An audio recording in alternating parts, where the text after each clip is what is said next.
Hey everyone, my name is Amber Johnson and I'm the Fine Arts Lead Learner at the Innovation Academy at South Campus in Smithfield. What I was going to be showing you guys is how I utilize differentiated online pathways using everything Google. Since our district does everything with Google, that's basically just all I use. So I am going to show you how I use them.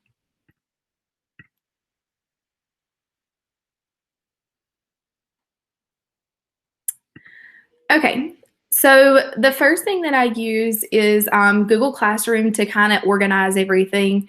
So throughout all of my units, you'll see the pathways kind of pop up first, and then each of the tasks underneath are where the children turn in their work. So down here, I'm going to show you, since we're right now in the middle of COVID-19, I'm going to show you how I use pathways right now for all online learning. Typically what I do is I have a pathway that includes a teacher guided option, but since we're at home right now and not really doing a whole lot of direct instruction, I don't have that option for them, but I will show you what I do have. So whenever they first open up their pathways, they see the title of the unit and then their standards here. So these are all the standards that we are covering here. And you'll notice in my pathways right now, I have some health standards because I'm helping out with the health department at our school and getting them one of their health units.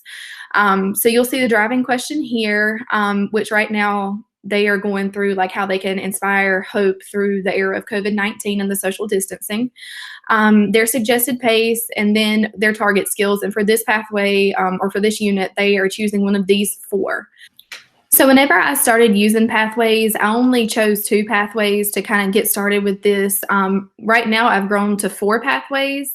Our kids at Innovation Academy did the personality assessment at the beginning of the year and found out whether they were a green, gold, orange, or blue. And that didn't mean that they had to stick with that pathway. It just kind of lets them know that those are kind of tailored to that style of learning. But when I first started doing different pathways, I only started with 2, where one was a series of videos, kind of like the flip classroom style. And then the other pathway was teacher guided, where I had smaller groups that kind of helped my groups be a little smaller, a little more manageable. Whereas the self-paced kids were really good, with working through on their own. So then from there, I grew to 3 pathways, where one was videos, one was notes, and then the other one was teacher guided. And then the latest version of this is where we had the videos, the notes, teacher guided, and all group work in the blue pathway. So there's different ways to do it. Don't get overwhelmed starting out with this. Like I said, it took me a while to develop into 4 different pathways. So just kind of take your time getting started with it. No rush on making a bunch.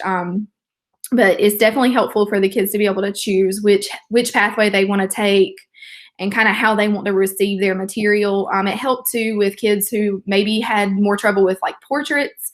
They would choose the teacher guided pathway for that unit, whereas, with maybe landscapes, they felt better about that, so they chose one of the self-paced pathways. So they always had that option to kind of choose which one they started with, and then they had the option to kind of go back and forth within a unit to get different parts of it teacher guided and do the rest of it self-paced. So whenever they first start out in their pathway, you'll see that the first thing that they have is a pre-assessment. So they can, the pre-assessment is the same for all pathways, but within the pre-assessment, which is a Google form, is differentiated. So I'm going to show you just quickly what I've got going on here. So whenever they click it, they can go ahead to their pre-assessment, which is up for them in Google Classroom. So let's say that they chose to do the coffee paint. Whenever they click next, it's going to take them straight to the coffee paint section. And they would answer these questions before they move on to the next section of their assessment. So I'm just going to click to get through this quickly. And then it gets into their health unit, which they would wrap up their assessment with that piece. So they don't have to do the questions for any of the other pathways. And if you want more information about how to differentiate your Google Forms for assessments like that, I am hoping to do another video soon. So you'll see that pop up from me as well. But going back to our pathways, the next thing that they do is they go through and they're going to start learning their medium. So if they did choose the coffee art, they would stay right here on the orange pathway. And when they click here for the details of their assignment, it would pop up with their 2 videos that they're doing. And what I use for videos is called Vizio. And this is where you can put in YouTube videos that will cut out all of the advertisements and all that. And also you can add stops along the way and ask questions or poll them for whatever information. And then also you can do what's called a call to action, which helps them understand what to do next. So a lot of times in my art videos, they stop, the video will stop them and say, you know, kind of catch up here or whatever. So that's just another cool tool. It's called Vizio.co, and it's free to have an account. So then the next thing that they do is they go through and they practice their medium. And this one will take them to like this area here where they can choose from 3 different types of things that they want to follow along with. So they choose one of these 3 types of art, and they click here. And again, that takes them to Vizio to follow along with the artist.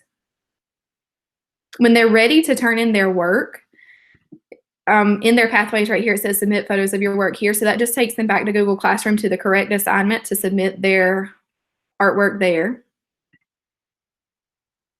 And then they keep going through this pathway. They kind of get used to understanding that for this unit, there's 6 tasks. So they would go through each of the 6 tasks on whatever pathway that they're on. I'm wrapping up part of this unit now. It's just not quite live for them yet over here in their critique and in their post-assessment. But their pre-assessments and post-assessments are exactly the same, just to measure growth, since that's what we're looking for, is growth from the beginning of the unit to the end. Their post-assessment also includes an exit ticket attached to the end of their assessment. So the assessment is exactly the same when they start it up through that health piece that they had in this particular assessment. And then there's an exit ticket right after that they can kind of let me know how much they like the unit, if they enjoyed it, what would have made it more engaging for them. And then I go back and I modify and kind of adjust my units based on their feedback. So just kind of going back to my Google Classroom to just show you kind of what they see when they log in one more time is they see their pathways up here at the top, and then they can go through and click on these different assignments to turn in their different artworks and do the assessments, do whatever Google Forms that are attached to that. And again, I differentiate my Google Forms depending on what medium they've chosen and what they're doing throughout that unit. If you have any questions or want to follow us on Instagram, my Instagram is @ALG2573, and then my email is amberjohnson@johnston.k12.nc.us. Thanks.